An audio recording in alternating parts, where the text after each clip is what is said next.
Which of the following curves does not represent motion in one dimension?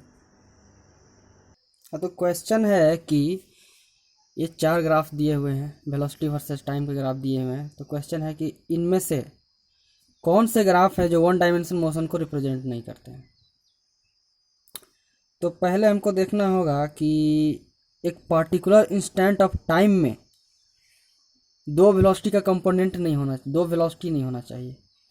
इसमें नहीं है, इसमें नहीं है, इसमें नहीं है, इसमें है। मान लेते हैं ये कंसिडर करते हैं टाइम t1। तो यहाँ पे वेलोसिटी का दो कंपोनेंट, दो वेलोसिटीज़ है, इंस्टेंट वेलोसिटीज़। तो ये मोशन इन वन डायमेंशन को रिप्रेजेंट नहीं करता है। ये A bus traveling the first 1/3 distance at a speed of 10 km per hour, the next third distance at 20 km per hour, and last 1/3 at 60 km per hour. The average speed of the bus is। Question है कि एक बस है यहाँ पे, ठीक है, ए पर एक बस है। तो यहाँ से चलना शुरू करता है, तो यहाँ से यहाँ तक जब चलता है, ए से बी तक जाता है, तो वो 10 किलोमीटर पर आवर का स्पीड से जाता है। और डिस्टेंस कितना हुआ, s/3। ये टोटल डिस्टेंस मान लेते हैं कवर करता है s, उसका 1/3 पार्ट वो 10 किलोमीटर पर आवर के स्पीड से चलता है। फिर b में पहुंचने के बाद ये स्पीड इंक्रीज करता है 20 किलोमीटर पर आवर का स्पीड से चलता है। फिर s/3 यहाँ से 1/3 भाग, फिर c में पहुंचता है, तो फिर अपना स्पीड इंक्रीज करके 60 किलोमीटर पर आवर का स्पीड से चलता है, लास्ट का 1/3 पार्ट। तो क्वेश्चन है कि इसका एवरेज वेलोसिटी क्या होगा इस बस का। कंसिडर करते हैं यहाँ पे एक बस, ठीक है, ऐसे बस, इसका एवरेज वेलोसिटी क्या होगा। सबसे पहले तो हम तीनों का टाइम निकाल लेते हैं। यहाँ से यहाँ जाने में कितना टाइम लगा, फिर यहाँ से यहाँ जाने में कितना टाइम लगा, फिर यहाँ से यहाँ जाने में कितना टाइम लगा। कंसिडर करके चलते हैं कि यहाँ से यहाँ गया तो t1 टाइम लगा इसको, ठीक है।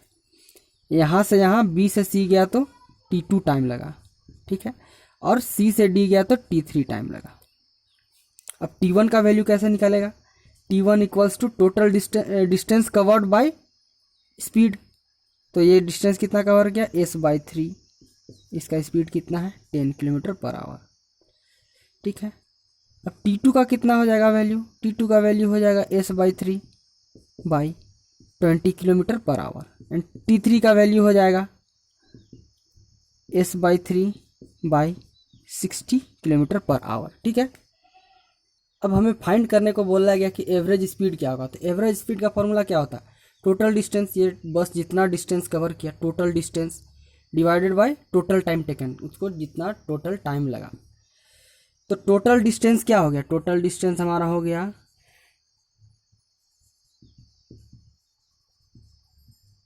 s, ठीक है।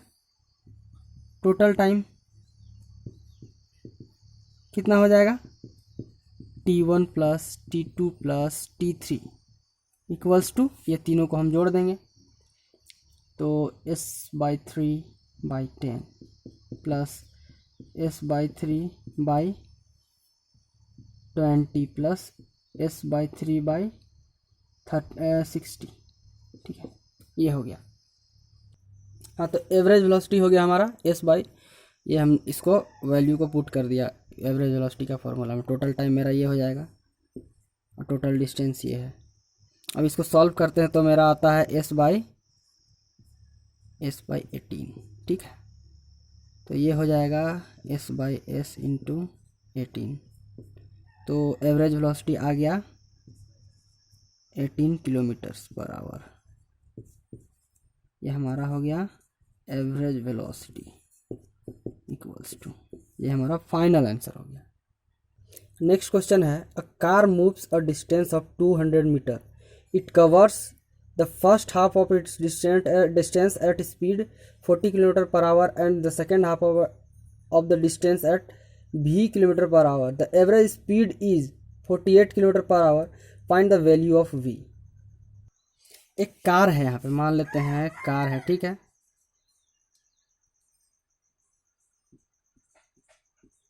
कार है, ये ए से चलना स्टार्ट करती है, बी को जाती है, बी के बाद सी को जाती है। जब ए से बी तक जाती है तो इसका स्पीड क्या होता है, इसका स्पीड होता है 40 किलोमीटर पर आवर का स्पीड से चलती है, ठीक है। अब बी से सी तक जब जाती है तो इसका स्पीड होता है भी किलोमीटर पर आवर। तो v वैल्यू यहाँ पे अननोन है और इसका एवरेज स्पीड दिया हुआ है,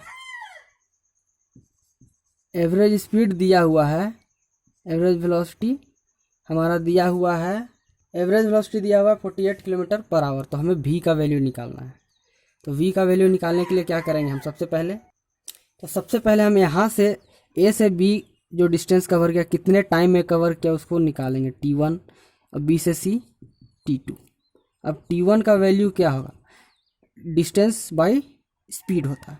तो यहाँ पे कितना 100 मीटर कवर किया, हाफ डिस्टेंस कवर किया, तो 100 metre by 40। t2 equals to 100 metre by v, ठीक है। अब इसको क्या करते हैं कि हम एवरेज वेलोसिटी के फार्मूला में इसको पुट कर देते हैं तो v का वैल्यू निकल जाएगा। तो एवरेज वेलोसिटी का क्या फार्मूला होता है, VAVG एवरेज वेलोसिटी, इसका फार्मूला है total distance by total time taken. तो टोटल डिस्टेंस कितना है मेरा 200 है, by total time taken 100 by 40 plus 100 by v, और एवरेज वेलोसिटी का वैल्यू कितना है 48। अब इसको हम कैलकुलेट करेंगे तो मेरा आंसर, इसको अगर आगे हम सॉल्व करेंगे तो ये आएगा, इसका वैल्यू होगा 1/40 प्लस 1/v इक्वल्स टू 2/48। इसको कैंसिल कर दे तो 1/24 हो जाएगा यहाँ पे। अब इसको हम फिर से आगे सॉल्व कर लेते हैं, यहाँ पे देखते हैं तो 1/v इक्वल्स टू 2/120। तो v का वैल्यू कितना हो जाएगा, v का वैल्यू हो जाएगा 60। तो हमारा v का वैल्यू हो गया 60 किलोमीटर पर आवर। ये फाइनल आंसर हो गया, ठीक है। नेक्स्ट क्वेश्चन है, a body drop from top of a tower fall through 40 metre during the last 2 seconds of its fall, ठीक है। The height of the tower is, question है कि एक टावर है, ठीक है, इसका हाइट हमें मालूम नहीं है तो इसको हम h कंसिडर करके चलते हैं, हाइट h हो गया, ठीक है। तो यहाँ से एक बॉल को नीचे ड्रॉप किया गया, तो जब बॉल नीचे आ रहा था तो लास्ट का 2 सेकंड में जो डिस्टेंस कवर किया वो था 40 मीटर, लास्ट 2 सेकंड्स में। तो हमें पूछ रहा है कि इस टावर का हाइट कितना है। तो इसका हाइट निकालने के लिए, इसमें तो टाइम भी नहीं दिया हुआ है और इसका हाइट भी नहीं दिया हुआ है, तो इसको हम क्या करते हैं, इसका एक फार्मूला है, ठीक है। कोई भी पार्टिकुलर टाइम में हम डिस्टेंस अगर काउंट करना चाहें, निकालना चाहें, तो उसके लिए है SN equals to U plus A/2 into 2n-1। अगर हम n के जगह में 2 पुट करते हैं, ठीक है, तो ये 2 सेकंड में कितना इसका डिस्टेंस कवर किया वो आएगा। लेकिन हमको निकालना लास्ट का 2 सेकंड निकालना है, स्टार्टिंग का 2 सेकंड में नहीं, लास्ट का 2 सेकंड में। तो उसके लिए हमको क्या करना पड़ेगा, लास्ट का 2 सेकंड के लिए तो उसको हम s कंसिडर कर लेते हैं। तो last s equals to last में हमको जितना टाइम लगेगा पहुंचने में वो डिस्टेंस प्लस उससे पहले 1 सेकंड कितना डिस्टेंस रहेगा वो t-1 हम कंसिडर करते हैं कि t टाइम में हम पूरा डिस्टेंस कवर कर लेंगे। ये दोनों को ऐड कर देंगे तो मेरा ये डिस्टेंस आ जाएगा 40 मीटर। यहाँ से हम क्या करते हैं कि इससे हम सबसे पहले टाइम का वैल्यू निकालेंगे, उसके बाद हम एवरेज डिस्टेंस हाइट का डिस्टेंस निकाल लेंगे। हमको टाइम मालूम चल जाएगा कि यहाँ से आने में कितना टाइम लग रहा है, तो हाइट का वैल्यू निकल जाएगा फॉर्मूला पुट करके। तो ये डिस्टेंस लास्ट का कितना होता है 40। अब ये फार्मूला रख देते हैं तो u मेरा इनिशियल वेलोसिटी क्या था 0 था, इनिशियल वेलोसिटी, इसके जगह पे हम ये रख देते हैं u initial velocity 0 plus acceleration मेरा क्या होगा, नीचे आ रहा है, acceleration due to gravity, gravity की वजह से नीचे आ रहा है, तो हमको g हो जाएगा एक्सिलरेशन की जगह पे g बाई 2 इंटू टीएथ सेकेंड में -1। इसके लिए हमने इक्वेशन लिख दिया। अब इसके लिए लिखता है, इसके लिए लिख रहे हैं तो हो जाएगा कि u इसमें भी 0 हो जाएगा प्लस ये हो जाएगा g/2, फिर हो जाएगा यहाँ पे 2 × t-1 t-1 हमको t के जगह पे रखना था। ठीक है, अब इसको सॉल्व कर लेते हैं। तो 40 इक्वल्स टू g/2 को हम बाहर ले लेते हैं। ठीक है, g/2 को बाहर g/2 को हम कॉमन ले लिए तो यहाँ क्या बचेगा 2t-1 प्लस 2t-2 -1। अब इसको सॉल्व करते हैं। 40 equals to g/2 40 minus 2 3 and 1 4, ये आया। यहाँ से हम g का वैल्यू रख देते हैं। 40 equals to 10/2 4t-4 equals to हो जाएगा 5, यहाँ पे हो जाएगा। ठीक है, तो हो जाएगा वैल्यू इसका 40/5 equals to 4t-4। 4t equals to 8 + 4 equals to t equals to 12 3 seconds. ये मेरा आ जाएगा t का वैल्यू। यहाँ से t का वैल्यू कंसिडर कर निकाल लेते हैं।